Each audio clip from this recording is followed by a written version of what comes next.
සුබ දවසක් වේවා ඔබට. අදත් අප ඔබ සමග එකතු වෙලා සාකච්ඡා කරන්න බලාපොරොත්තු වෙන්නේ ඔබගේ වෘත්තීය ජීවිතය සාර්ථක කර ගැනීමට විශාල වශයෙන් ඉවහල් වන අලුත් ඒ වගේම ඔබට අත්‍යවශ්‍ය කරන කාරණා කීපයක් පිළිබඳව.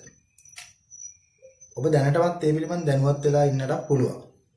ඔබට පේනවා අද අපි කතා කරන්න යන මාතෘකාව මොකක්ද කියන එක. දරුවන්ට තරහ යෑම හා එය කළමනාකරණය කරන ආකාරය.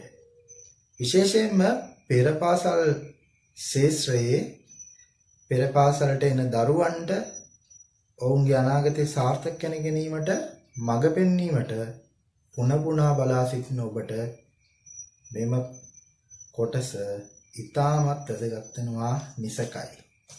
මොකද ඔබ කටයුතු කරන්නට යන දරුවා තුළ මම මේ කතා කරන්නට යන ලක්ෂණය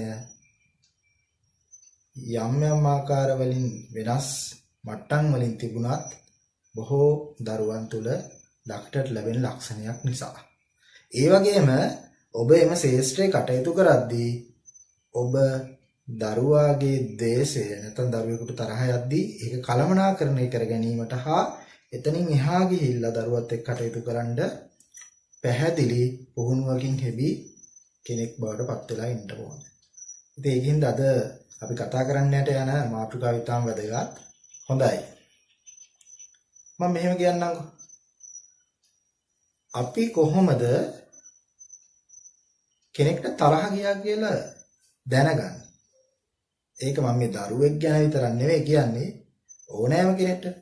මෙයාට ටිකක් තරහ ගිහිල්ලා ඉන්නේ කියන එක වටහා ගන්නෙ කොහොමද? මොනවා හරි අදහසක් තියෙන්න ඕන, මොනවා හරි ලක්ෂණ ටිකක් තියෙන්න ඕන, ඔයාලට බාහිරට පේන දේවල් ටිකක් තියෙන්න ඕන. මොනවද ඒවා? පොඩ්ඩක් හිතන්න බලන්න.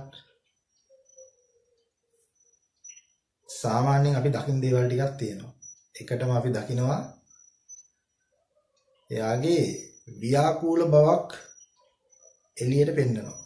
දැන් ওই ව්‍යාකූල බව කියපුවාම එයාගේ හෘද ස්පන්දනය වැඩි වෙනවා. සාමාන්‍යයෙන් අපි අර දකින්නට වැඩි හෘද ස්පන්දන වේගයක් පේනවා.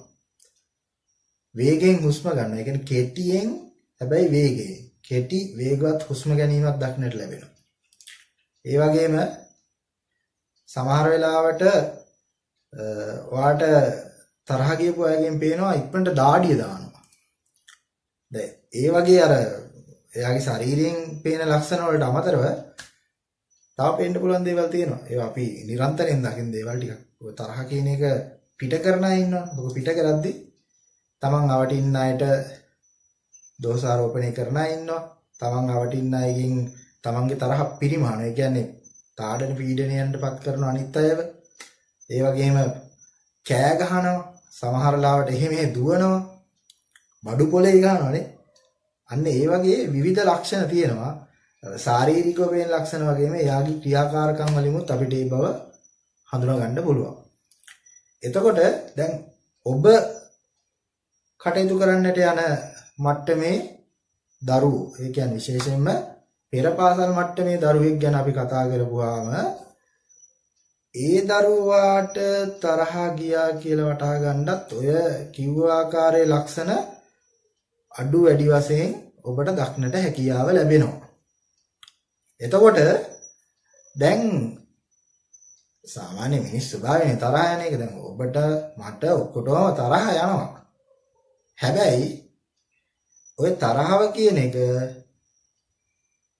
අපි වැඩියෙන් අවධානය යොමු කරලා පාලනය කරන්න ඕන මට්ටමට ළඟා වෙලා තියෙනවා කියලා හිතන්න. නැත්තම් ඒ තරහව අස්වාභාවික ස්වභාවයක්. ස්වභාවිකව මිනිස්සුන්ට තරහ ගිහිල්ලා ඒක එහෙම අමතක වෙලා යනවා. ඒ මට්ටම නෙවෙයි. ඒක නිකන් අස්වාභාවික මට්ටමකට ළඟා වෙලා තියෙනවා කියලා ඔයා කොහොමද නිර්ණය කරන්නේ? දැන් ඔයා දකින්න දේත් එක්ක ඔයා හිතා ගන්න ඕන. මෙයාට මෙහෙම මට්ටමක් තියෙනවා. පොඩ්ඩක් මම මේ ගැන අවධානයෙන් ඉන්න ඕනේ කියන දේ ඔයා හිතන්න පෙළඹෙන්නේ කොයි අවස්ථාවට ළඟා වුණාට පස්සේද? ඔයා කොයි වගේ දේවල් එයා තුලින් දකින්න ඕනද? මේ වගේ දේවල් ටිකක් දැක්කනම් පොඩ්ඩක් ඔයා එයා ගැන වැඩියෙන් අවධානයක් යොමු කරන්න වෙනවා. මොනවද ඒවා? සාමාන්‍යයෙන් දැන් දරුවෙකුට තරහ ගියපුවාම ඒ දරුවාගෙන් මේ පිටවන තරහව, ඒ පිටවන ද්වේෂය වෙනත් ළමයෙකුට හිරිහැරයක් නම් අසීමිත විදිහට. සාමාන්‍යයෙන් ඒක පොඩ්ඩක් තරහ ගියම ළමයි පොඩ්ඩක් රණ්ඩු වෙන්න පුළුවන්. එහෙම නෙවෙයි. මේක අර දීර්ඝ කාලයක් තිස්සේ අසීමිතව අනිත් ළමයින්ට කරදරයක් නම්, විශේෂයෙන්ම අපි පෙර පාසලක් ගත්තොත් මේ පෙර පාසලේ ඉගෙන ගන්න අනිත් ළමයින්ට ඒක කරදරයක් නම්, ඒ වගේම ගුරුවරයෙක් විදියට ඔබට ඒක අසීමිත කරදරයක් බවට පත් වෙනවා නම්, ඒ වගේම එතනින් එහා ගියපු තවත් පාර්ශවයන් තියෙනවා දෙමාපියන්. ඔබ දෙමාපියන් සමග ගනුදෙනු කරනවා. එතකොට ඔවුන් ඔබට දක්වන අදහස් තියෙනවා. ඒ වගේ මට්ටමකට ළඟා වෙලා තියෙනවා නම්, ඔන්නේ තරහ යෑම අස්වාභාවික මට්ටමකට ළඟා වෙලා කියලා අපිට නිකන් නිරීක්ෂණ මට්ටමින් හිතා ගන්න පුළුවන්. ඒ වගේම තමයි දරුවෙකුට තරහ යෑම තුලින් ඒ දරුවගේ සාමාන්‍ය දිනචර්යාවට ඒක යම්කිසි බාධාවක් එල්ල කරනවා නම්, දරුවට තරහ යනවා, ඒකෙන් එයාගේ සාමාන්‍ය එදිනෙදා කටයුතු වලට ලොකු බාධාවක් ඇති වෙනවා නම්, සහ එයාගේ අධ්‍යාපන කටයුතු ආදියට බාධාවක් ඇති වෙනවා නම්, එයාට තරහ යෑමෙන්ම හේතු කොටගෙන එතනත් අස්වාභාවික බවක් තියෙන්න පුළුවන්. ස්වභාවිකව කෙනෙක්ට තරහ ගිහිල්ලා ඒක එහෙන් අමතක කරලා දාන එක නෙමෙයි මම මේ කියන්නේ. එයාගේ කටයුතු වලටත් ඒක බාධාවක් වෙන්න පුළුවන්. ඊළඟට තව මම අවස්ථාවක් පෙන්නන්නම්. සාමාන්‍යයෙන් කෙනෙක්ට තරහ යනවා, දරුවෙක්ට ඔය තරහ යන එකත් එක්ක, මේක ඉතාම වැදගත් කාරණයක්. ඔය තරහ යන එකත් එක්ක මේ දරුවගේ අතීතයේ යම්කිසි සිද්ධීන් මේ දරුවගේ හිතට එනවා. හිතට ආවට පස්සේ ඒ හිතට ආපු දේවල් බාහිරට පෙන්නනවා. දැන් අර පරණ මතකයන් ආවර්ජනය කරනවා. ඒ ආවර්ජනය කරපුවා මේක එළියට පෙන්නනවා. ඒකත් එක්ක ලොකු තරහවක් ඇති වෙනවා. අන්න එහෙනම් එතනක් තියෙනවා යම්කිසි අස්වාභාවික බවක් ඔය තරහ යන එකේ. දැන් ඔයාලට මම ඔය කිව්ව තුන්වෙනි උදාහරණෙත් නම් ඔය කට්ටිය සාමාන්‍ය ෆිල්ම් එහෙම බලලා තියෙනවා නම් අනිවාර්යෙන් ෆිල්ම් බලනවානේ. ඒ ඔය බලන ෆිල්ම් වල එහෙම සමහර මට මතකයි හොඳටම මේ පුංචි සුරංගනාවි කියලා ෆිල්ම් එකක් තිබ්බා. ඒ ෆිල්ම් එකේ එක්තරා ළමයෙක් ඉන්නවා. ඒ ළමයාගේ තරහ යෑම පොඩ්ඩක් මතක් කරලා බලන්න.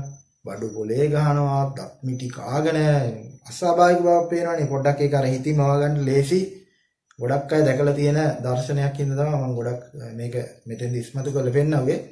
මේ සති කීපයක කලිමුත් මම මේ දර්ශනය දැක්කා. ඒකත් එක්ක සමහරට ඔබත් දකින්න ඇති. ඒ කාරණෙත් එක්ක ඔයාලට පොඩ්ඩක් හිතින්ම වා ගන්න පුළුවන් අර තරහ යන දරුවෙක්ගේ ඒ ස්වභාවය අස්වාභාවික බව කොයි වගේද කියන එක. එතකොට දැන් ඔය වගේ මට්ටමකට ළඟා වෙලා නම්, ඒ කියන්නේ ඔබට හිතන්න පුළුවන් මට්ටමක් ඇති වෙලා තියෙනවා නම් මේ දරුවට යම්කිසි අධික කෝපයක් ඇතිවීමට මොනවා හරි හේතු ටිකක් තියෙනවා කියලා හිතන්න පුළුවන් මට්ටමක් තියෙනවා නම්, ඔබ ඒ දරුවාට මඟ පෙන්වන ගුරුවරයෙක් විදියට, මුල් ගුරුවරයෙක් විදියට හිතන්න ඕන කාරණා ටිකක් තියෙනවා, සහ දැනුවත් වෙලා සිටිය යුතු කාරණා ටිකක් තියෙනවා. දැන් සාමාන්‍යයෙන් දරුවෙක්ට තරහව නැත්තම් ද්වේෂය කියන එක අසීමිතව ඇති වෙන්න බලපාන්න පුළුවන් හේතු මොනවද? දැන් ඔක ප්‍රධාන ආකාර තුනක් තියෙනවා. ප්‍රධාන හේතු ආකාර තුනක් තියෙන්න පුළුවන්. පළවෙනි අවස්ථාව තමයි ජීව විද්‍යාත්මක සාධකයන්. ඒ කියන්නේ ජීව විද්‍යාත්මක සාධකයන් කියන්නේ ඒ දරුවාගේ ශරීරයේ තියෙන යම් යම් සාධකයන්, ශරීරයේ තියෙන යම් යම් වෙනස්කම් අන්න ඕවා බලපාන්න පුළුවන්. ඒ වගේම තමයි මනෝවිද්‍යාත්මක සාධකයන්ගෙත් බලපෑමක් තියෙන්න පුළුවන්. තුන්වෙනි කාරණය සමාජ විද්‍යාත්මක බලපෑමකුත් තියෙන්න පුළුවන්. දැන් බලමු කිව්වේ මොකද්ද කියන එක. ජීව විද්‍යාත්මක කියන්නේ මොකද්ද? දැන් ඔබ බොහෝ වෙලාවට දැනුවත් සාමාන්‍යයෙන් අපගේ මොළය, ඒ කියන්නේ අපගේ සාමාන්‍ය ප්‍රධාන ඉන්ද්‍රියක් අපගේ ශරීරයේ තියෙන මොළේ යම්කිසි අකර්මණ්‍යතාවයක් ඇති වුණොත් එහෙම එතනින් එහාට සෑහෙන ගැටලු ඇති වෙනවා කියන්නේ ඔබ දනුවත්නේ. එතකොට දැන් මොලේ කියන ප්‍රධාන ඉන්ද්‍රියේ කාර්යභාරය ඔබ දන්නවා. එතෙන්ට යන පණිවිඩ නැවතත් අපගේ චාලක ඉන්ද්‍රියන්ට තීරණත් එක්ක එනවා. එතකොට තමයි අපගේ චලනයන් සිද්ධ වෙන්නේ. මොළයට පණිවිඩයක් යනවා සංවේදනයක්. ඒ කියන්නේ දැන් ඔයාලා හිතන්නකො මට මෙහෙම ගැහුවා. ගහද්දී ඕක ඉක්මනට මොළයට යනවා. මොළයට ගිහිල්ලා මොළෙන් තීරණයක් ගන්නවා මේ ගහපු එකට මම ප්‍රතිචාරයක් දක්වනවාද කොහොමද ප්‍රතිචාරය දක්වන්නේ? අන්න එහෙම නැවත පණිවිඩයක් එනවා. දැන් ඔයාලට පේනවා නිකන් අර බස් වල යනවා වගේ තමයිනේ. පණිවිඩය අරගෙන ගියා ආය ආවා. හරිද? එතකොට දැන් ඔය වැඩේ වෙන්න ඔය පණිවිඩය අරන් යන්න කවුරු හරි ඉන්නවනේ නේ. ඒ ඉන්නේ කවුද? ස්නායු පද්ධතිය. ඔබ අහලා තියෙනවා. ස්නායු කියන ඒ සුවිශේෂී අපගේ ශරීරය තුල තියෙන ඒ පද්ධතිය හරහා තමයි ඒ ක්‍රියාකාරීත්වය වෙන්නේ. දැන් ඔය ස්නායු පද්ධතිය කියන එක මොළයේදී අතිශය සංවේදී. මොළය තුලදී ඔය ස්නායු පද්ධතිය ඉතාම සංවේදී. අනේ ස්නායු වල සංනිවේදනයේ සිදුවන ස්නායු වල යම් යම් ආකාරයෙන් මේ සංවේදනය වෙන අවස්ථාවලදී සමහර අවස්ථාවලදී ස්නායු වල බලපෑම ඕනවට වඩා වැඩි වෙන එක, සමහර ලාවට ස්නායු වල බලපෑම ඕනවට වඩා අඩු වෙන එක හරහා අර සාමාන්‍ය මට්ටම් පවත්වාගෙන යන්න නැතුව ව්‍යාකූල බවක් ඇති වෙන්න පුළුවන්. ව්‍යාකූලයි කියන්නේ සාමාන්‍ය මිනිස්සෙක්ගේ ස්නායු ක්‍රියාකාරීත්වයට වැඩිය වෙනස් ආකාරයක් ඇති වෙන්න පුළුවන් කෙනෙක්ගේ. අන්න ඔය හේතුව මත අනිවාර්යෙන් තරහ යෑම ආදී ලක්ෂණ එළියට එන්න පුළුවන්. ඒක සාමාන්‍ය ක්‍රියාවලිය සමහර දරුවන්ට තියෙන්න පුළුවන්. ඒක ඇවිල්ලා ජීව විද්‍යාත්මක කාරණයක්. මොළයේ තියෙන ස්නායුවල සමහර අසමමිතිකතා හේතුවෙන් දරුවෙකුට අසාමාන්‍ය විදිහට තරහ යන හැකියාවන් නිර්මාණය වීමේ අවකාශයක් තියෙනවා. ඒක ඔක එකක්. ඊට පස්සේ මේ මනෝවිද්‍යාත්මක අවස්ථාව ගැන අපි කතා කරොත් දැන් විශේෂයෙන්ම මෙතෙන්දි බලපාන්නේ මනෝවිද්‍යාත්මක පැත්ත ගැන කතා කරවොත් බලපාන්නේ විශේෂම ලක්ෂණය තමයි self confident නැත්නම් ආත්ම විශ්වාසය කියන කාරණේ. දැන් ආත්ම විශ්වාසය කියන එක විශ්වාසය අපි තුල අපි ගැන විශ්වාසයක් ගොඩනගෙන එකටනේ අපි කියන්නේ ආත්ම විශ්වාසය කියලා ගොඩක් වෙලාවට. එතකොට බාහිර පාර්ශවයක් නැත්නම් කවුරු හරි කෙනෙක් Tamanට යම්කිසි ආකාරයක සංනිවේදනයක් වෙන්න පුළුවන්, උසුළු විසුළු කිරීමක් වෙන්න පුළුවන්, හිරිහැරයක් වෙන්න පුළුවන්.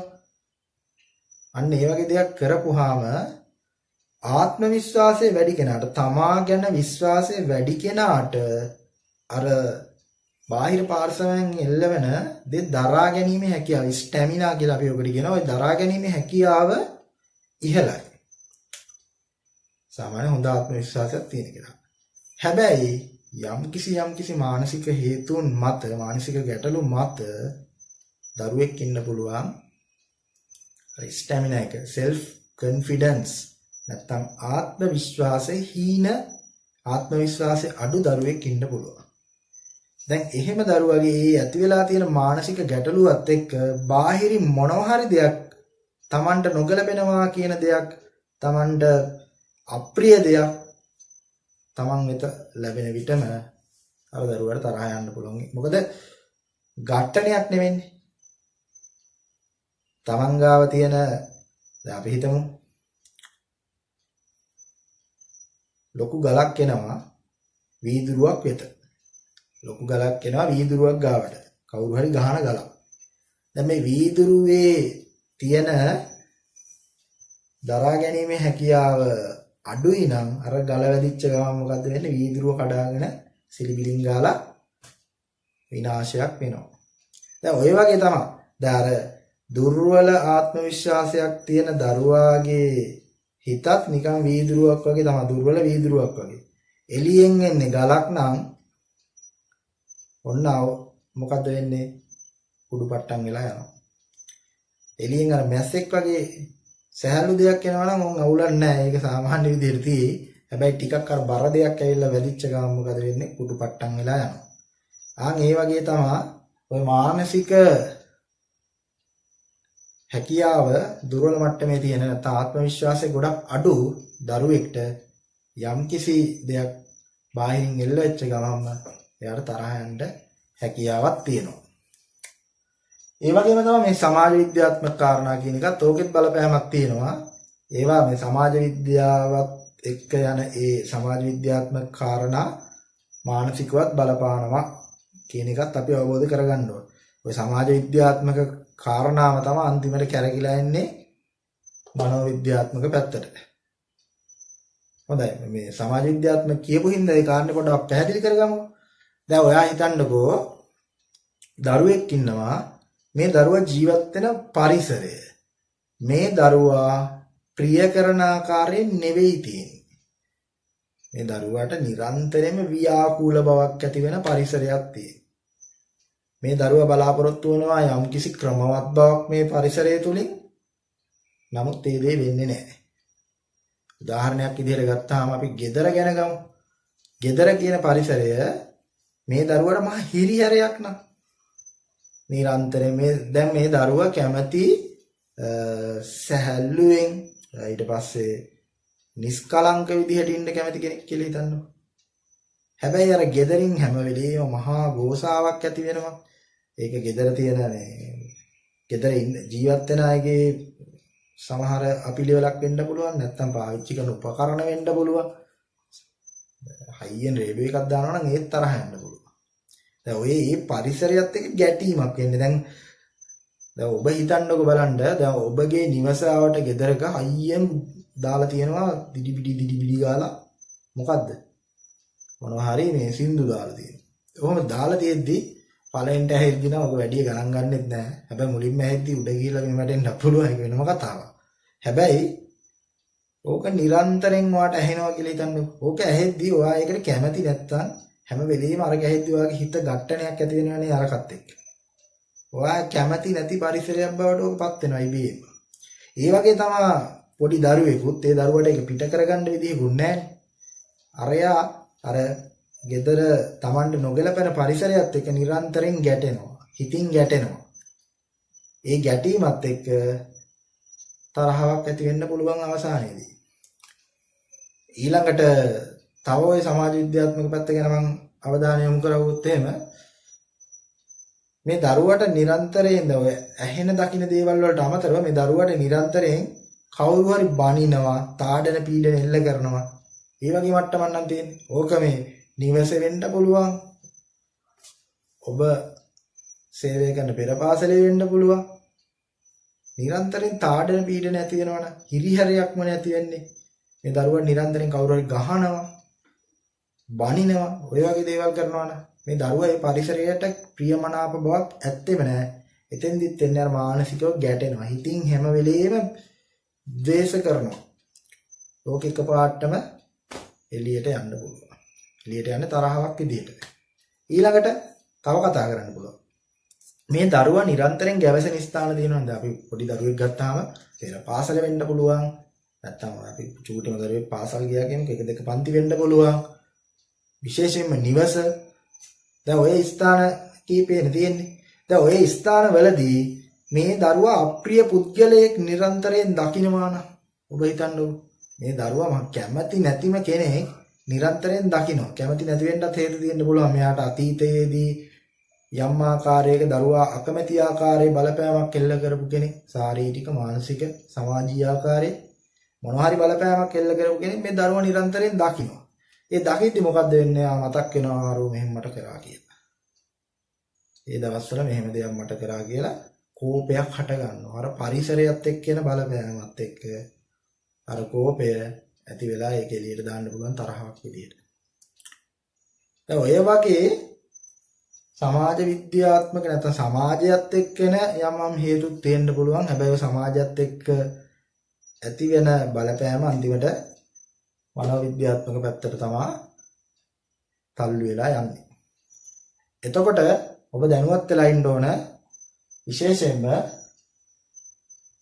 කෙනෙක්ට විශේෂයෙන් දරුවෝ ගැන කතා කරන්නේ දරුවෙක්ට තරහ යන්න කෝපයක් ඇති වෙන්න හේතු වෙන්න පුළුවන් ජීව විද්‍යාත්මක සාධක තියෙනවා. ඒ කියන්නේ තමන්ගේ දරුවගේ ශරීරයේ තියෙන යම් යම් සංකූලතා හේතු වෙන්න පුළුවන්. මනෝවිද්‍යාත්මක පැත්ත තියෙන්න පුළුවන්. විශේෂයෙන් මෙතෙන්දී පෞරුෂය, ආත්ම විශ්වාසය, පෞරුෂයම කොටස් තමයි ආත්ම විශ්වාසයෙමත් ඒ වගේ බලපෑමක් තියෙන්න පුළුවන්.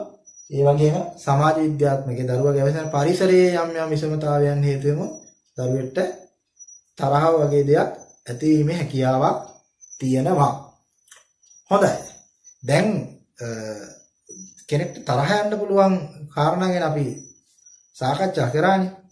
දැන් අපි බලන්න ඕන තරහ යනවා නම් ඔබට තියෙන වගකීමක් ඒක නිමන්න. ගිනි තියන එක ඉතාම අපහසුයි. හැබැයි ගින්න නිමන්න හරි අමාරුයි. සමහරට ඒක වතුර බාල්දියකින් නිමන්නත් පුළුවන්. සමහර වෙලාවට වතුර බවුසර් ගණන් ඕන වෙන්නත් පුළුවන්. හරිද? හැබැයි ඇති වෙන ගින්නක් වතුර බාල්දියක් ගහලා නිවන්න පුළුවන් කාලේ නිමා ගත්තොත් වැඩේ හොඳයි. බවුසර් එහෙම ගෙන්න ගියොත් එහෙම ලොකු අවුලක් ඇති වෙනවා. ඒ මට්ටමට යන්න නොදී බේර ගන්න ඔබට යම්කිසි ස්කිල් එකක් නැත්නම් හැකියාවක් තිබිය යුතුයි. එතකොට අපි ඊළඟට කතා කරන්න බලාපොරොත්තු වෙන්නේ මෙන්න මේ දරුවෙකු තුල හටගන්නා ද්වේෂය නැත්නම් තරහව, ඝට්ටණය මේ දේ අපි කොහොමද අපගේ පරිශ්‍රය තුලදී සහ එතනින් එහාට ගිහිල්ලා දරුවා කටයුතු කරද්දී කලමනාකරණය කරන්නේ. මේ හැකියාව විශේෂයෙන්ම ඔබ කරන වෘත්තියේදී ඔබට තිබිය යුතුමයි. ඔයාට ඒ හැකියාව අනිවාර්යෙන් තියෙන්න ඕනේ. ඒ හැකියාව තිබුණේ නැතිනම් පෙර පාසල වහල් දාන්න තමයි වෙන්නේ ඉක්මනට. මම කියන එක තේරෙනවනේ? පෙර පාසල වහල් දාන්න තමයි වෙන්නේ. ඒ හැකියාව ඔබට තිබ්බේ නැත්තම්. හොඳයි. ඔබ වෙනස් වෙන්න ඕන. ඔබ වෙනස් වෙන්න ඕන. ඔබ වෙනස් වෙන්න ඕන කියලා මම අදහස් කරවුවේ අපි හිතමු මෙහෙම. ඔන්න දරුවෙක් ඉන්නවා. මේ දරුවට අර අපි කලින් කතා කරපු ලක්ෂණක් තියෙනවා. මෙයාට තරහ යනවා, නිරන්තරයෙන් තරහ යනවා. ඒත් එක්ක බාහිර ඉන්න පාර්ශවයන්ට කරදර කරනවා. මේ දරුවා හරියට වැඩක් කරන්නේත් නැහැ.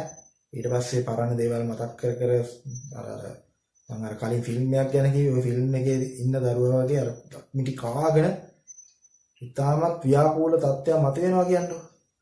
එතෙන්දී සාම්ප්‍රදායික චින්තනයත් එක්ක එන ක්‍රමේ නම් චින්තනීයමත් නෙමෙයි. ඒක සාම්ප්‍රදායික විශ්වාස.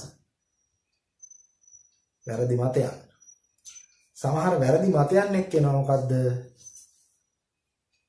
තරහ ගත්තනම් මේකට හොඳම විකල්පය දඬුවම තමයි කියලා. මේකට හොඳම විකල්පය දඬුවම කියලා හිතනවා. ඔන්න තරහ ගියා. අර කොල්ලා කෙල්ලා හරි මොනවා හරි වැරදි වැඩක් කරා. ගත්ත කොල්ලක් දුන්නා. ඕකනේ සිස්ටම් එකනේ. සාම්ප්‍රදායික සිස්ටම් එක නැත්තම් ට්‍රැඩිෂනල් මෙතඩ් එක ඔන්න ඕක තමයි. හැබැයි ඔය වැඩේ කරලා හරියන්නේ නැහැ. ඔබ වැනි වෘත්තිකයෙක්. එතෙන්දී ඔබ වෙනස් වෙන්න ඕන. අනිවාර්යෙන්ම ඔයා වෙනස් වෙන්න ඕන. ඔයා වෙනස් විදිහට හිතන්න ඕන. ඔයාගේ ඇටිටියුඩ් එක නැත්තම් ආකල්පය අනිවාර්යෙන් මාරු වෙන්න ඕන. ඒක මාරු විය යුතුමයි. එහෙම උනේ නැත්තම් අර මම කලින් කිව්ව රිසල්ට් නැත්තම් ප්‍රතිඵල ඇති වෙන්න පුළුවන්. මොකද්ද මම මේ කියපු වෙනස් වීම? දැන් මම කිව්වේ අර ගහන්න යනවා කියලා මොනවා හරි වැරද්දක් කරපුවම ගහන්න යනවා, බනිනවා, ඕව තමයි කරන්නේ. හැබැයි මෙතෙන්දී ඔබ කරන වැරද්දක් මොකද? ඔබ කරන වැරද්දක් කියලා කියන්නේ අර ගහන කෙනා, බනින කෙනා ගැන. ඔහු හෝ ඇය කරන වැරද්දක් තියෙනවා. මොකක්ද ඒ වැරද්ද? එයා එතෙන්දී උපකල්පනය කරනවා මම හිතන විදිහට මේ ළමයාත් හිතනවා. එයාට ඒ මං හිතන ආකාරයට හිතන්න මේ දරුවට පුළුවන් කියලා උපකල්පනයක් කරනවා. ඒකනේ ගහන්න බනින්න යන්නේ. ඒ වගේම හිතනවා මං හිතන ආකාරයට මෙයාට මේක තේරෙනවා. මට තේරෙනවා වගේ මෙයාටත් මේක තේරෙනවා. වැරදි උපකල්පනනේ. මම දක්වන ආකාරයේ ප්‍රතිචාරය මෙයාටත් දක්වන්න පුළුවන්. ඔය වගේ වැරදි උපකල්පනයන් ටිකක් කරනවා. ඒකින්ද තමයි ගහන්න යන්නේ. මොකද සමහර විට ඒ කොල්ලට කෙල්ලට නැත්තම් පොඩි එකාට පොඩි එකීට තේරෙන්නේ නැහැ මේක වැරදි වැඩක් කියලා. හරි වැරදි කියන එක අපිට තේරෙන්න සෑහෙන කල් ගියානේ. තාමත් තේරිලා නැහැ සමහර දේවල් ගැන. එතකොට පොඩි කාට පොඩි කී තේරෙන්නේ නැතු වෙන්න පුළුවන්. ඒක ඒ දරුවා ලබා දෙන පරිචයත් එක්ක සමහර දේවල් ලැබෙන්නේ. එතකොට ඔබ හිතනවා නම් මං හිතන විදිහට මෙයාටත් හිතන්න පුළුවන්, මං දක්වන ප්‍රතිචාර මෙයාටත් දක්වන්න පුළුවන්. මගේ පෞරුෂයම තමයි මෙයාටත් තියෙන්නේ කියලා හිතුවොත් වැඩේ වැරදි. එහෙම නෑනේ. ඔබට වැඩිය පැහැදිලිවම වයසින් ඉතාමත් කුඩා දරුවෙක් තමයි ඔබ අමුවේ ඉන්නේ. එතකොට එයාට කොහොමත් ඒ ආකාරයේ ප්‍රතිචාරයක් දක්වන්න කිසිදු හැකියාවක් නැහැ. එහෙම පුළුවන් නම් ඌ යවන්න ඕන නාසයකට.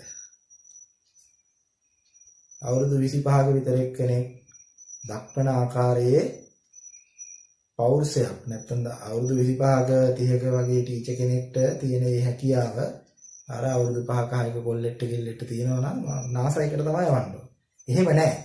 එතකොට ඔබ අර දරුවට තරහ යද්දී ඒ දරුවට ගහනවා නම් බනිනවා නම් ඒ වැඩේ වැරදි. අන්තිමට මොකද්ද වෙන්නේ? ඔන්න දරුවට මේ දේ පේනවා. ඔබ ගහද්දී එයාට තරහ යනවා, ඔබ ගහනවා. එයාට තරහ යනවා, ඔබ බනිනවා. දරුවට මේක පේනවා. පෙනිච්ච ගමන් දරුවගේ යටිහිතට යනවා. යටිහිත කියන්නේ ගබඩාවක්. ඔය ගබඩාවේ තැන්පත් වෙනව මොනවද ගිහිල්ලා? තරහ ගියපුවාම ඒකට උත්තරේ තරහෙන්ම පිට කිරීම තමයි. ඒ කියන්නේ දරුවට තරහ ගියා, ඔබ ඒකට තරහින් උත්තරයක් දුන්නා. දරුවගේ හිතට යන්නේ ඕක. ඒක අර බෞද්ධයන්ගේ තියෙන වෛරයෙන් වෛරය සංසිඳෙන්නේ නැහැ කියලා. හැබැයි දරුවගේ හිතට යන්නේ ඔබ ගහගුවම වෛරයෙන් වෛරය තමයි සංසිඳෙන්නේ. ගැහුවොත් ගහන්න ඕන, බැන්නොත් බනින්න ඕන. ඔය වගේ චින්තනයක් තමයි දරුවගේ හිතට යන්නේ. ගිය ගමන් ඕක ගිහිල්ලා දරුවගේ යට හිතේ තැම්පත් වෙනවා. ඊට පස්සේ මොකද්ද වෙන්නේ? අර වැරදි ආකල්පයෙන් හිතේ තියෙන්නේ. ඕක තමයි ඊට පස්සේ අර දරුවට දැනට තරහ යන එක දෙගුණ තෙගුණ වෙලා එළියට එන්නේ. ඊට පස්සේ සාමාන්‍යයෙන් අනිච්චානුක ක්‍රියාවන් කියලා තියෙන. ඒ කියන්නේ අපි හිතන්නේ නැතුව කරන ඒවා. ඔය යටිහිතෙන් එන්නේ ඒ වගේ දෙයක්. අපේ යටිහිතේ තැම්පත් වෙන දේ අපි හිතන්නේ නැතුව අපිට ඔටෝමැටිකලි වෙනවා. සමහර දේවල්. එතකොට අර යටිහිතේ වැරද්දයක් තැම්පත් වෙලා තිබ්බොත් එළියට එන්නේ වැරද්දයක් තමයි. හරිද? එතකොට ඔබ වෙනස් වෙන්න ඕන. ඔබ දරුවෙක්ට තරහ ගියපහම ඔබ ගහන්න ගිහිල්ලා හරියන්නේ නැහැ. ඒ දරුවට බැනලා හරියන්නේ නැහැ. දඬුවම් දිය යුතු අවස්ථා තියෙනවා. ඒක හැබැයි මේ විශේෂිත දරුවෙක්ට කරලා හරියන්නේ නැහැ. එතෙන්දී අපි තාම බුද්ධිමත් වෙන්න ඕන. ඊළඟට මේ පාරිසරික ප්‍රචණ්ඩත්වය කියලා මම අදහස් කරන්නේ. පාරිසරික ප්‍රචණ්ඩත්වය. පාරිසරික ප්‍රචණ්ඩත්වය කියලා කියන්නේ මේක අර මේ සමාජයට ගියපුවාම නැත්තම් සමාජය කියලා කියන්නේ දරුවෙක් ගෙනන් පෙර පාසල නිවස. ප්‍රධාන වශයෙන් ඔය ආයතන දෙකනේ. දැන් ඔතෙන්දී මේක සමාජ විද්‍යාත්මක පැත්තකුත් තියෙනවා. ඔතෙන්දී දරුවා නිවසේ ඉද්දී මේ දරුවට නිසි ආකාරයෙන් කලමනාකරණය වෙන පරිසරයක් නැත්තම් එතකොට මේ දරුවා ව්‍යාකූල බවකටපත් වෙනවා. මම කියපු කාරණේ මම තවත් සරලව කිව්වොත් එහෙම දරුවා කැමති ආකාරයේ පරිසරයක් නැත්තම් Taman ජීවත් වෙන අටපිටාවේ දරුවට ඒක මහා අප්‍රසන්න හැඟීමක්.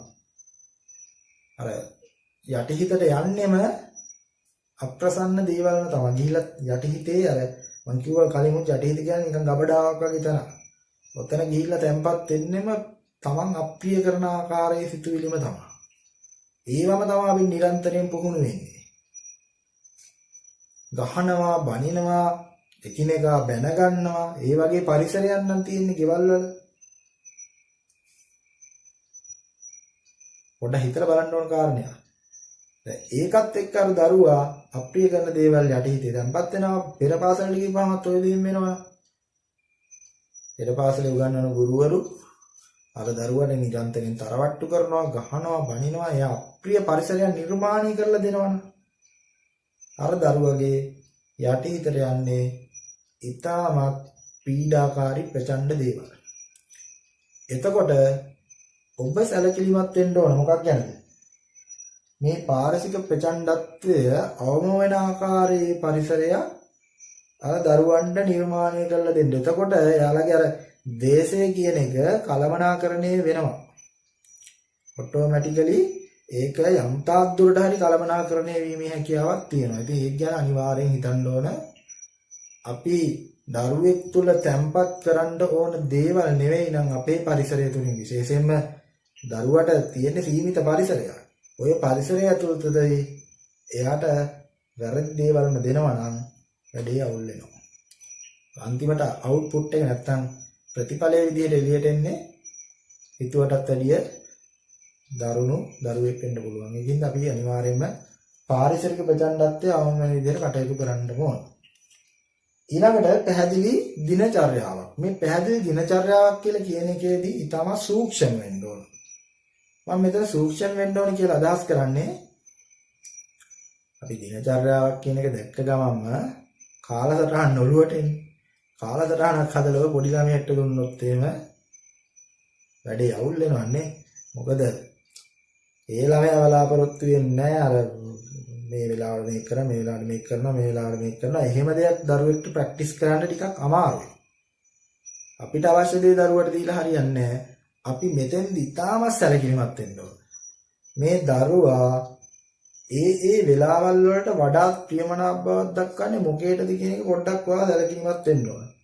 ඒ කරලා ඒක ගැළපෙන විදියට සකස් කරලා මේ දරුවට මේක පුහුණු වෙන්න අපි අවස්ථාව දෙන්න ඕන.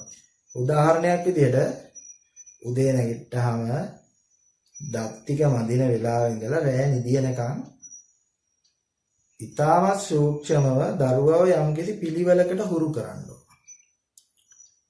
පිළිවෙලකට හුරු කරන්න ඕන. එතකොට අර යම් යම් තරහ යනවා වගේ ගති ලක්ෂණ තියෙන දරුවන්ට අර පිළිවෙල හුරු වුණාම එයාලට තරහ යෑමේ සම්භාවිතාවය සාමාන්‍ය කළමනාකරණය කරගන්න හැකියාවක් ලැබෙනවා. මොකද එයාට හැම වෙලේම පේන්නේ පිළිවෙලක්. එයා බලාපොරොත්තු වෙන දැන් අර හුරු වෙලා ඉන්නවනම් ඒ බලාපොරොත්තු වෙලා ඒ දරුවා හුරු වෙලා තියෙන පිළිවෙලට අනුව එයාට තරහ යෑමේ සම්භාවිතාවය ගොඩක් අඩුයි. මොකද දැන් මම සරල උදාහරණයක් ඔකට කියන්නම්. දැන් ඔබ හිතන්නකෝ දරුවෙක්ට පාඩම් කරන්න කියන්න යනවා. දැන් දරුවෙක්ට පාඩම් කරන්න කියන්න වෙනවා. හැබැයි ඔයා මේ දරුවට පාඩම් කරන්න කියන වෙලාවේ මේ දරුවා ඉන්නේ සෙල්ලම් කර. හැබැයි ඔය සෙල්ලම් කරන වෙලාව සාමාන්‍ය සෙල්ලම් කරන වෙලාව ඔයා පාඩම් කරන්න ඕන වෙලාව. ඔයාගේ කාලසටහන දරුවා උතෙන්දී පාඩම් කරන්න ඕනේ. දරුවත් ඕක දැන් හුරු වෙලා තියෙන්නේ ඔය වෙලාවේ පාඩම් කරන්න ඕන කියලා. කාලයක් එක්ක. එතකොට දරුවා සෙල්ලම් කර හිටියත් ඔයා දරුවට ගිහිල්ලා පුංචි සංඥාවක් විතරයි දෙන්න ඕනේ. පුතා දැන් ඇවිල්ලා සෙල්ලම නවත්තලා මේ වැඩේට අපි එකතු වෙමු කියන එක. එහෙම දුන්නාම පුංචි සංඥාවක් අර දරුවා ඔයත් එක්ක ලොකු වාදයක පැටලෙන්නේ නැතුව රණ්ඩු වෙන්නේ නැතුව අර අධ්‍යාපන කටයුත්තේ නිරත කරගැනීමේ හැකියාවක් යම් ආකාරයකට තියෙනවා. හරිද? එහෙම හැකියාවක් තියෙනවා. දැන් මම කිව්වා ඔය උදාහරණේ විතර නෙවෙයි අනිත් දේවල් වලටත් ඕක අදාළයි. වට්ටි කවන්න ගියත් ඒක ගැලපෙනවා. බුදුන් මදින්න ගියත් ඕක ගැලපෙනවා. එතනින් එහා ගියපු යම් කිසි ව්‍යායාමයක් වෙන්න පුළුවන්, අභ්‍යාසයක් වෙන්න පුළුවන්. එහෙම නැත්නම් කොහරි ගමනක් යන එකක් වෙන්න පුළුවන්. ඔය හැම දෙයකම ඔක ඉතාමත් හොඳින් ගැලපෙනවා. යම් කිසි ආකාරයක ගැලපෙන දිනචර්යාවක් එක්ක ජීවත් වෙනවා නම් දරුවා පිළිවෙලකට හුරු කරනවා නම් රිද්මයකට හුරු කරනවා නම් ඒකත් ඔය යටිහිතට පිළිවෙලක් ඇතුල් කිරීමක්ම තමයි. දරුවගේ යටිහිතේ තැම්පත් කරන්නේ යම්කිසි පිළිවෙලක්. එතකොට අර වැරදි ආකාරයට ඝට්ටණයක් නැතිවීම සෑහෙන දුරට අවම වෙන්න පුළුවන්. ඊළඟට ඉවත් වීමේ කලාව. මම ඉවත් වීමේ කලාව කියලා මෙතනදී අදහස් කරන්නේ ඊටාම සුවිශේෂී කාරණයක් මේකත්. දැන් ඔබ හිතන්න දරුවෙක්ට දැඩි ලෙස තරහ යනවා. ඒකට විවිධ හේතු බලපාන්න පුළුවන්. අපි ඒවා කතා කරා. යම් යම් හේතු මත දරුවෙක්ට දැන් තරහ ගිහිල්ලා ඉන්නේ. ওই තරහ ගිහිල්ලා ඉන්න වෙලාවේ ඔයා එතෙන්ට යනවා. ගියා. හැමදාම මේ දේ දකින්නවා. දැන් මේ කොච්චර කිව්වත් වැඩක් නැහැ. මෙයාට තරහ යනවා. මම කොච්චර කියලා තියෙනවද? අර විදියට කිව්වා, මේ විදියට කිව්වා, අරක කරන්න කිව්වා, මේක හුරු කරා, අරක හුරු කරා. ඔය ඔක්කොම ආවලා හිතට එනවා. දැන් ඔයාගේ හිතට මේ දේවල් ටික එද්දි ඔයාටත් ඇති වෙන්නේ මොකක් තරහාවක් නේද? ඔයාගේ හිතට අනිවාර්යෙන් තරහක් ඇති වෙනවා. මොකද ඔයත් මිනිස්සෙක්. හරිද? ඔයත් මිනිස්සෙක්. ඒකින්ද ඔයාගේ හිතට තරහවක් තමයි ආරෝපණය වෙන්නේ. හැබැයි ඔයා ඒ තරහවත් එක්ක ඔයාගේ තරහ පිට කරොත් අර මම අර කලින් කිව්වේ ප්‍රචණ්ඩ පරිසරයේ ඔබ වෙනස් වෙලා නැහැ. ওই දේවල් ටික නෙවෙන්නේ. හැබැයි ඔයාට ඒක පාලනය කරගන්නම අසීරු තැනක් වෙනවා නම් ඔබ දරුවට මේ ප්‍රචණ්ඩත්වය ඔබගෙන් පිට කරන එක නෙවෙයි කරන්න ඕනේ. පොඩ්ඩක් අර දරුවගේ ඒ තරහ ගියේ එකත් එක්ක ජීවත් වෙන්න පොඩ්ඩක් අවකාශය දීලා දරුවගේ ආරක්ෂාව ගැන සැලකිලිමත් වෙලා ඔබ පොඩ්ඩක් එතනින් අයින් වුණා නම් හොඳයි. ඔබ පොඩ්ඩක් එතනින් ඉවතට යනවා. ඉවතට යනවා කියන්නේ දරුවා ගැන ඇහැ ගහගෙන ඉන්නත් ඕන. අනතුරක් වුණා. ඒ කරලා දැන් අර තරහගත දරුවා ඔබ ටික ටික නිමිල යනවා කොහොමද? යම් තාක් දුරට හරි ඔය තරහව කියන එක අඩු වෙනවනේ. ඕක අඩු වුණාට පස්සේ ඔබට පුළුවන් දරුවත් එක්ක කටයුතු කරන්න. එතකොට ඔබත් නිමිල දරුවත් නිමිල. දරුවත් යම් කිසි ආකාරයකට නිමිලා ඉන්නේ ඔබත් නිමිලා ඉන්නේ. තරහ අඩු වෙලානේ තියෙන්නේ. එතකොට ඔබ දෙදෙනාට කතා කරන්න පුළුවන්. යම් ආකාරයක උපදේශයක් දෙන්න පුළුවන්. ඒ ඕනෑම දෙයක් කිරීමේ හැකියාවක් තියෙනවා. අර නිර්වුල් මනසින් ඉද්දී. මොකද දැන් දරුවාට තරහ ගිහිල්ලා දරුවා ඉමෝෂනලි අවුට් වෙලා ඉද්දී.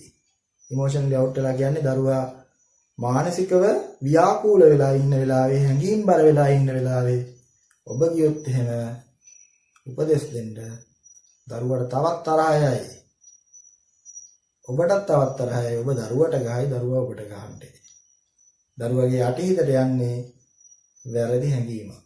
අන්තිමට දරුවා ඔබට වෛර කරයි. පෙර පාසලේ චිත්‍රයක් අඳින්න දුන්නොත් අපි අර කලින් අවස්ථාවලක් කතා කරලා තියෙනවා වගේ වෙනස් ආකාරයේ මූණු තියෙන වෙනස් ආකාරයේ හැඩතල වලින් යුක්ත නපුරු පෙනුමක් ඈඳෙන පරිදි ඔබේ චිත්‍රයට නගන්න පුළුවන්. හරිද? එතකොට අපි දරුවට සමීප වෙන්න ඕනේ දරුවා හැඟීම් බරව නොවන සිටින අවස්ථාවකදී. හැබැයි අපි නිරන්තරයෙන් දරුවගේ ආරක්ෂාව ගැන සිතන්න ඕන. හොඳයි. දැන් ওই කාරණා ටික ඉතාම වැදගත්. මේවා ගැන අපි ඉතාමත් හොඳින් සැලකිලිමත් වෙන්න ඕන. ඊට අමතරව මේ අවස්ථා කළමනාකරණයක් ගැන මම කතා කරේ. එතනින් එහාට ගිහිල්ලා දරුවෙක්ට පුහුණු කරන්න පුළුවන් දේවල් ටිකකුත් තියෙනවා. දැන් මනෝවිද්‍යාත්මකව අත්හදා බලලා ගැළපෙන ආකාරයේ මේ දේවල් කරන්න පුළුවන් කියන යම් ක්‍රියාකාරකම් පුංචි දේවල් හඳුන්වලා දෙන්න තියෙනවා. ඒවා ගොඩාක් තියෙනවා. මම ඒ වගේ කීපයක් ඔයාලට පොඩ්ඩක් ඉදිරිපත් කරන්න. හිත සංසුන් වීමේ ව්‍යායාම කියලා මම ඒක හඳුන්වනවා. දැන් හිත සංසුන් වීමේ ව්‍යායාම කියපුවාම ඕක අපි දෛනික දිනචර්යාවට එකතු කරන දේවල් වෙන්නත් පුළුවන්.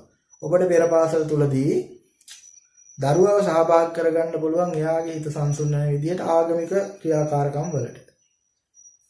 විශේෂයෙන්ම දැන් තරහ යන දරුවෙක් ඉන්නවා නම් මේ දරුවව හයිලයිට් කරගෙන මේක දරුවාට කියන්න යන්න එපා. දරුවව හයිලයිට් කරගෙන මේක දෙමාපියන් එක්කත් මම කලින් කතා කරලා තියෙනවා දෙමාපියන් එක්ක ගනුදෙනු කරද්දී තාම සුවිශේෂී විදිහට ගනුදෙනු කරන්න ඕන. දෙමාපියන්ට යම්කිසි පණිවිඩයක් දෙද්දී ඔවුන්ට ඒක තේරෙන විදිහට. කියන්නේ අර එක පාටම කනට ගහනවා වගේ මොන හරි දෙයක් කියන්නේ නැතුව ගැළපෙන විදිහට ඔබ තේරුම් කරලා දෙන්න ඕන. ඔබ යම්කිසි දැනුමක් සහිත කෙනෙක් විදිහට, මනෝවිද්‍යාත්මක දැනුමක් සහිත කෙනෙක් විදිහට ඔබ ඒක දෙමාපියන්ටත් වටහලා දෙන්න ඕන. දැන් මම කලින් කිව්වා ආගමික කතාවක් කරද්දී ඔබට පුළුවන් මේ දරුවන්ව ඍජුව ඒකට සහභාගී කරගන්න. එතනින් යම්කිසි සහනයක් අනිවාර්යෙන් ලැබෙනවා. ඔබ දෛනික ක්‍රියාකාරකම් වලට ගැළපෙන පරිදි එකතු කරගන්න පුළුවන්. ඒක හොඳ දෙයක්. ඒ වගේම ගොඩක් තරහ යන ළමෙක් ඉන්නවා කියලා හිතන්න. ගොඩක් තරහ යන ළමෙක්ට පොඩි ළමෙක්ට නම් මේ දේවල් කරන්න හිමීට හුරු කරගන්න පුළුවන්. ඒ දරුවට පුංචි උපදෙස් ටිකක් දෙන්න. හැබැයි මේ දරුවව මේක මේ අර මානසිකව ව්‍යාකූල වෙලා නැති වෙලාවට තමයි මේ දේවල් මේ දරුවට කියලා දෙන්න ඕනේ. දරුවට තරහ යනවා. තරහ යද්දී 1 ඉඳලා 10ට වගේ හොඳට හිතලිවල ගණන් කරන්න කියලා දෙන්න පුළුවන්. ඇඟිලි ටික නමලා 1 2 3 4 5 නිකන් හිතට අරගෙන ඒක ගණන් කරන්න හුරු කරනවා නම් ඒක ආපස්සට 1 2 3 4 5 6 7 8 9 10 හිමීට ගණන් කරගෙන යනවා හිතින්. එහෙම ගණන් කරලා ආයෙ 10 ඉඳලා බිඳුවට ආපස්සට එනවා. 10 9 8 7 6 5 4 3 2 1. ඔය විදිහට දෙපාරක් තුන් පාරක් ඉලක්කම හිතින් මවාගෙන ගණන් කරන්න, ඒ කියන්නේ හයියෙන් කියන්න අවශ්‍ය නැහැ. දරුවා හුරු කරනවා. ඔක තරහ යන වෙලාවක දරුවෙකුට කරන්න පුළුවන් නම් බොහෝ දුරට අර අධික තරහවක් එළියට යන එක අතකට අමතක වෙන බවකුත් තියෙනවා. සහ හිත සංසුන් වීමක් උතුම්දි වෙනවා. ඒ වගේ ක්‍රියාකාරකමකට දරුවෙක් හුරු කරන්න පුළුවන්. එතෙන්දී හැබැයි දරුවව නිරවුල් මානසින් ඉන්න වෙලාවක තමයි ඔය වගේ දේවල් වලට හුරු කරවන්න ඕනේ. ඊළඟට ඉතාමත් වැදගත් දෙයක් තමයි විශේෂයෙන්ම පෙර පාසලේදී අපි කරන ක්‍රියාකාරකම් අතර තියෙනවා ඩ්‍රෝවින් නැත්නම් චිත්‍ර ඇඳීම. දැන් ගොඩක් තරහ යන දරුවෙක්ට නම් චිත්‍ර ඇඳීම වගේ දෙයක් කරා ඉහළ ප්‍රතිඵලයක් ගන්න පුළුවන්. ඒක කළමනාකරණය කරගන්න. මේ දරුවන්ට වර්ණක පැස්ටල් ඊට පස්සේ ඔබට තියෙන තවත් යම් යම් වර්ණ වර්ග ඕවා දියසායම් ආදී ඕවා පාවිච්චි කරලා මේ දරුවන්ට යම් යම් චිත්‍ර අදින්න ලබා දීම. එතකොට අර දරුවන්ගේ හිතවල තියෙන දේවල් චිත්‍ර වලට යනවා. අර කලින් අවස්ථාවක කිව්වා වගේ දරුවෝගේ හිතවල තියෙන ඒවා චිත්‍ර වලට යනවා. එතකොට ඒ චිත්‍ර කියවන්න ඔයාට පුළුවන් වෙන්න. ඒක හොඳ ප්‍රතිකර්මයක්. ඉතාම හොඳ දෙයක් තමයි තරහ යන කෙනෙක්ට චිත්‍ර අඳින්න දෙන එක. ඊළඟට මේ දරුවන්ව සහභාගී කරගන්න පුළුවන් ගීත ගායනය සහ නර්තනයට. ගීත ගායනයට කිව්වහම මෙන්න මේක මේ මනෝ ප්‍රතිකාරයක් විදිහට අපි කරන්න ඕනේ. ඔබට අවශ්‍ය ගීතය දරුවට හුරු කරන එක නෙවෙයි උතෙන්දි කරන්න ඕනේ. දරුවා මොනවා හරි සින්දුවකට කැමැත්තෙන් ඉන්න පුළුවන්. ඔබ හිතන්නේ නැතුණාට මේ දරුවා කැමැති මෙලඩි එකක් තියෙන්න පුළුවන්. මෙලඩි එකක් කියන්නේ රිද්මයක්. ඔය රිද්මය අපි අඳුර ගන්න ඕන. ඊට පස්සේ මේ රිද්මයත් එක්ක දරුවාට ජීවත් වෙන්න දුන්නොත් බොහෝ වෙලාවට මේ දරුවා අර ඉක්මනින් තරහ ගැනීම වගේ දේවල් වලට යොමු වීම ටිකක් අඩු වෙනවා. හැබැයි ඔබ මේ රිද්මේ දරුවගෙන් වෙන් කරන්න හැදුවොත් ඉක්මනට තරහ යන්නත් ඉඩ තියෙනවා. එතකොට දරුවට ගැළපෙන ගීත කියපුවාම ඉතින් නාමරදේව මහත්තයාගේ සින්දු එහෙම ගැළපෙන්නේ සමහර අයට. එඩ්ඩර් ජයකොඩි මහත්තයාගේ සින්දු ගැළපෙන්නේ සමහර අයට. මට මේ මතක් වෙන නම් ටිකක් කියන්නේ. සුනිල් ලෙදේසිංහ මහත්තයාගේ සින්දු හරියන්නේ සමහර අයට. භාතිය සන්තෝෂ්ලාගේ සින්දු සමහර අයට හරියනවා. කුමාරියාලාගේ වගේ අයගේ සින්දු සමහර අයට හරියනවා. ඉතින් ඒ වගේ මේ දරුවොත් එක එක මට්ටම් වල ගීත තමයි බලාපොරොත්තු වෙන්නේ. ඒක දරුවාගේ choice එක නැත්තම් තේරීම ගැන පොඩ්ඩක් හිතන්න ඕන. ඒ වගේම තව හොඳ එක්සර්සයිස් එකක් තියෙනවා. දරුවන්ට අපි දෙනවා පූර්ණ නිදහස. පූර්ණ නිදහස දීලා මොනවා හරි අර 6-8 බීට් එකක් වගේ යන එකක් හරි කවන්නේ. ඒ වගේ සෝන් එකක් දාලා මේ දරුවන්ට කැමැති විදියට ඇඟපත දිගෑරලා හොඳට නටන්න දෙන්න. කැමැති විදියට නටන්න කියලා. එතකොට අර ඇඟේ තියෙන ආවේග පිට කරන්න දරුවට අවස්ථාවක් හම්බ වෙනවා. ගොඩක් වෙලාවට දරුවෙකුට තමන්ගේ අර චිත්ත ආවේගයන් හිත තුල හිර කරගෙන තියෙන එක තමයි වෙලා තියෙන්නේ තරහ යන්න ලොකුම හේතුවක් කියලා දෙන්නේ. දැන් ඒක පිට කරන්න අපි අවස්ථාවක් දෙන්න ඕන විදිහකට නටන්න දෙනවා. දැන් ඔබ සමහරට දන්නවා ඇති ඩවුන්ස් බබාලා ඊට පස්සේ අර ඔටිසම් වගේ අවස්ථාවල ඉන්න අයට ගොඩක් වෙලාවට ඔය මේ ඩාන්සින් තෙරපි නැත්නම් මියුසික් තෙරපි වගේ දේවල් වලින් ලොකු රිසල්ට් එකක් ගන්න අවස්ථා තියෙනවා. මොකද ඒ කට්ටියගේ ඇඟවල් ගල් වෙලා වගේ තියෙන්නේ. ඒ කට්ටියට අවස්ථාවක් තියෙනවා අර තමන්ගේ ඇඟවල් ලිහිල් කරගන්න සහ තමන්ගේ හිතවල තියෙන දේවල් එළියට දාලා ටිකක් සතුටින් විනෝදයෙන් ඉන්න අවස්ථාවක් ලැබෙනවා. එහෙම ලැබුණාම ලොකු රිසල්ට් එකක් තියෙනවා.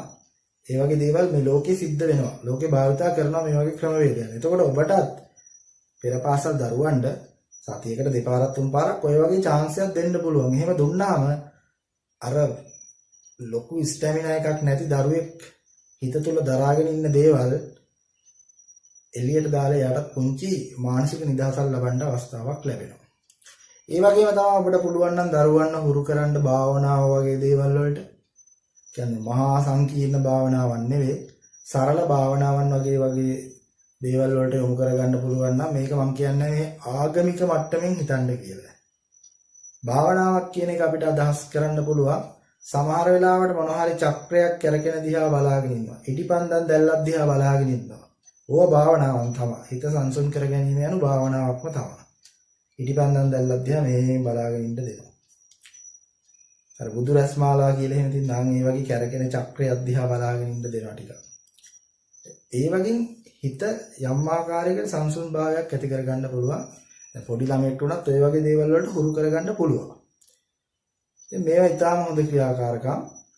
දැන් ඔබට ඊට අමතරව කරන්න පුළුවන් දේවල් තියෙනවා. දැන් අපේ මේ ඇඟිලියෙන් පාවිච්චි කරලා පුංචි ව්‍යායාම වලට දරුවෙක් හුරු කරන්න පුළුවන්. එතකොට දැන් පෙරපාසල් දරුවන්ට ඔය ක්ලේ මැටි වගේ දේවල් දීලා ඔබලා කරන ක්‍රියාකාරකම් තියෙනවානේ අත්වැඩේම. ඒ වගේම ඔය දරුවන්ගේ දෑත් එහෙම ශක්තිමත් වෙන්න ඇඟිලි ශක්තිමත් වෙන්න ලියන්න එහෙම හුරු වෙන්න ඔය වගේ දේවල් කරනවානේ. ඒ වගේ දේවලුත් වෙනවා මේ වගේ ක්‍රියාකාරකම් වල. ඊට අමතරව මානසික නිරවුල්භාවය ඇති කරගන්නත් නැත්නම් මානසික ඒකාග්‍රතාවය ඇති කරගන්නත් ආත්ම විශ්වාසය දියුණු කරගන්නත් මේ වගේ එක්සර්සයිසස් ගැලපෙනවා. දැන් උදාහරණයක් විදිහට මම මේ කීපයක් ඔබට කියලා දෙන්න. ඔබට මේවා ගැන ගොඩක් හොයලා බලන්නත් පුළුවන්. දැන් මේ මගේ අත ඔයාලට පේනවනේ. මේ මගේ අත තියෙන විදිහ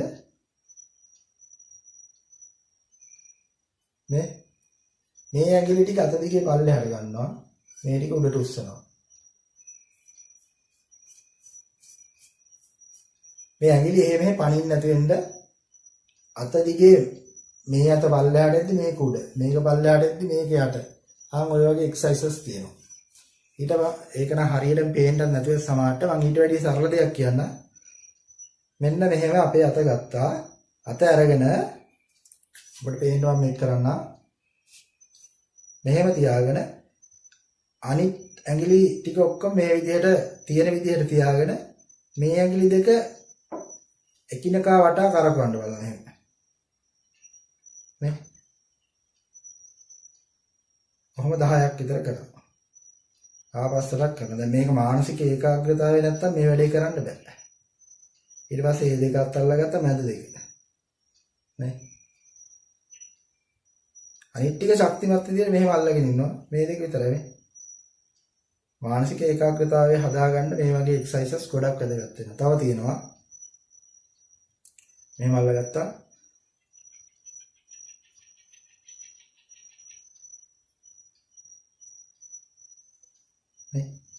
මේ ඇඟිල්ල මේකට එනවා, මේ ඇඟිල්ල මේකට එනවා.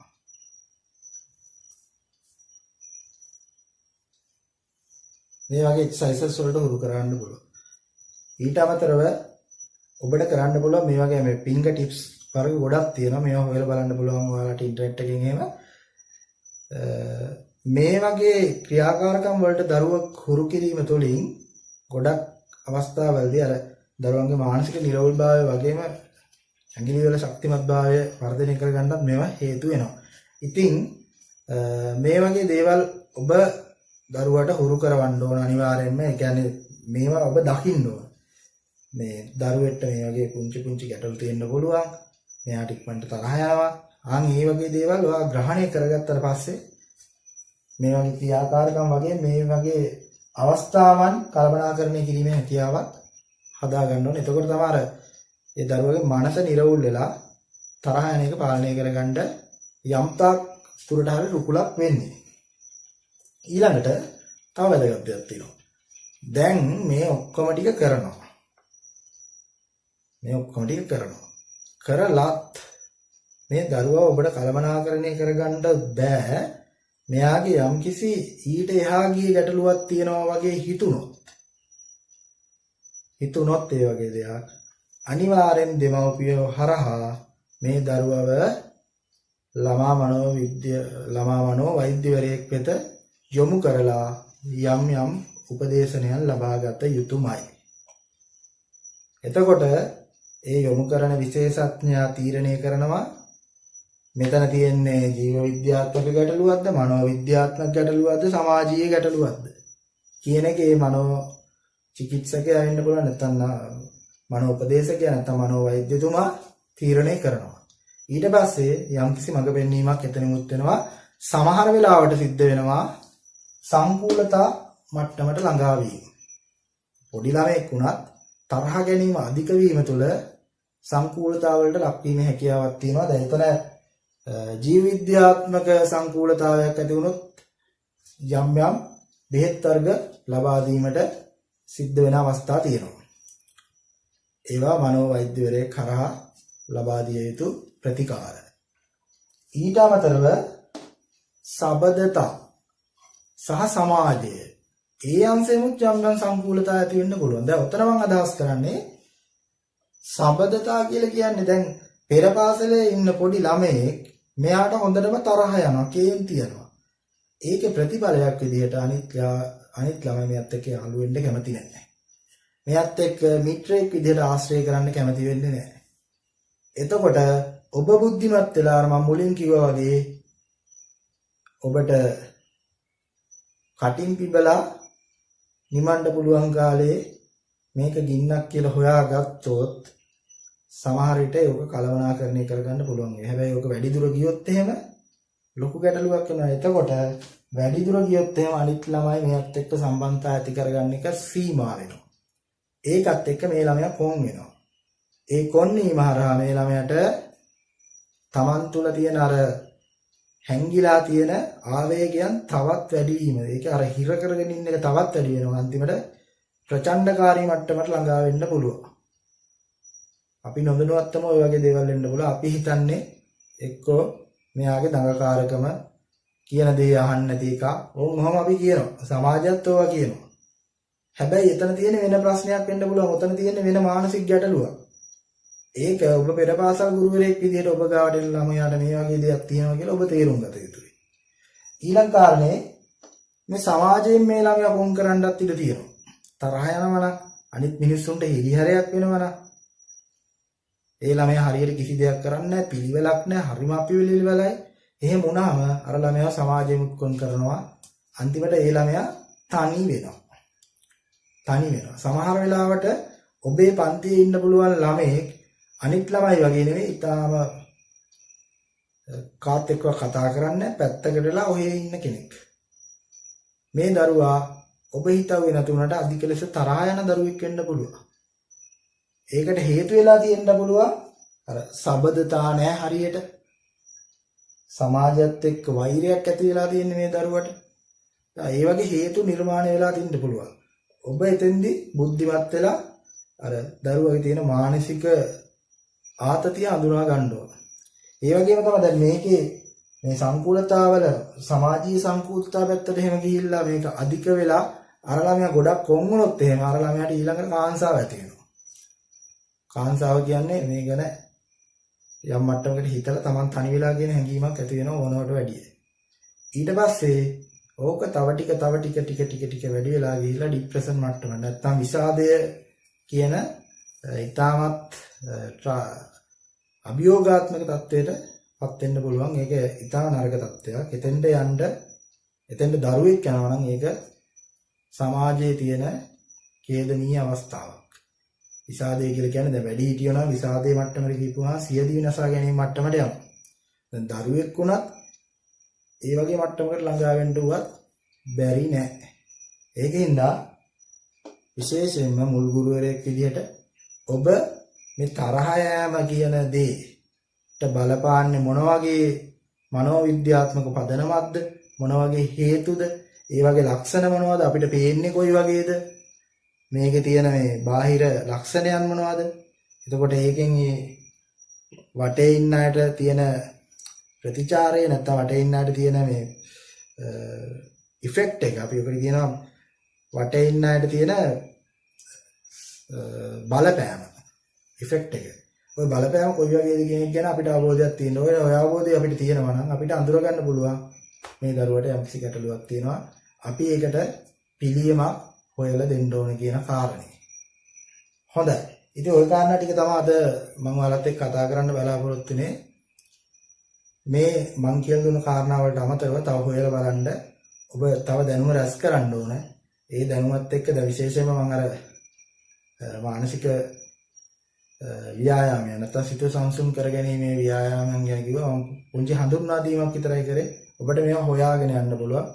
හොයාගෙන ගිහිල්ලා ඒවා ඔබේ ළඟට එන දරුවාත් එක්ක බෙදා හදා ගන්න පුළුවන්. ඒකල ඒ දරුවාගේ අනාගතය සාර්ථක කර ගැනීමට ඔබට රුකුලක් වීමට හැකියාවක් තියෙනවා. එතකොට මට අද දවසේ අවසන් වශයෙන් ඔබට කියන්න අවශ්‍ය පුංචි පණිවිඩයක් තියෙනවා. ඔබ ළඟට එන්නේ 6-4 තේරෙන්නේ නැති අහිංසක දරුවෝ. ඒ දරුවෝ ඔබ තුලින් බලාපොරොත්තු වෙන්නේ ඔහුව ඇයව තේරුම් ගැනීමේ හැකියාව. අර මම කලින් කිව්වා එම්පති නැත්නම් සහකම්පනයක් බලාපොරොත්තු වෙන්නේ. ඒක කටින් කියන්නේ හැබැයි ඒක හැඟීම් වල තියෙනවා. එතකොට තරහ යන දරුවෙක් ඉන්නවා නම් අද අපි කතා කරමු මාතෘකාව. තරහ යන දරුවෙක් ඉන්නවා නම් ඒ දරුවා දෙස සහකම්පණයෙන් බැලීමේ හැකියාව ඔබ තුල අනිවාර්යෙන් වර්ධනය කරගන්න ඕන. ඒ සහකම්පණයෙන් ඔබ ඒ දරුවා දෙස බලනවා නම් ඔබට මම මේ කියපු කාරණාත් එක්ක මේ දරුවට තියෙන මේ වගේ ගැටලුවක් කියන එක ගැන යම්කිසි අවබෝධයක් ලබා ගන්න හැකියාවක් ලැබෙවි. ඒ අවබෝධය තුලින් ඔබට යම්කිසි ආකාරයකට ප්‍රචණ්ඩත්වයේ කරා යන්න අනාගතය නිර්මාණය කරගන්න ඉන්න දරුවෙක්ව යහපත් මාර්ගයට ගෙනල්ලා සාමාන්‍ය මට්ටමට ගෙනල්ලා ඒ දරුවගේ අනාගතය දීප්තිමත් කර ගැනීමට උදව් වීමට හැකියාවක් ලැබෙනවා නිසකයි. ඉතින් ඒ පණිවිඩයත් එක්ක අද දවසේ මම ඔයාලත් එක්ක සාකච්ඡා කරන්න බලාපොරොත්තු වෙන කාරණේ මෙතනින් අවසන් කරනවා. මේ ගැන තවදුරටත් අධ්‍යයනය කිරීමට ඔබට පැහැදිලි උත්සාහයක් තියෙන්න ඕන. එතකොට තමයි ඔබගේ වෘත්තියෙන් ඔබට ඉදිරියට යාමට හැකියාව ලැබෙන්නේ. එහෙනම් අද දවසේ මාත් එක්ක එකතු වුණු ඔබ සැමට ජයෙන් ජයෙන් වේවා. ඔබගේ අනාගත වෘත්තීය ජීවිතය සාර්ථක වේවා.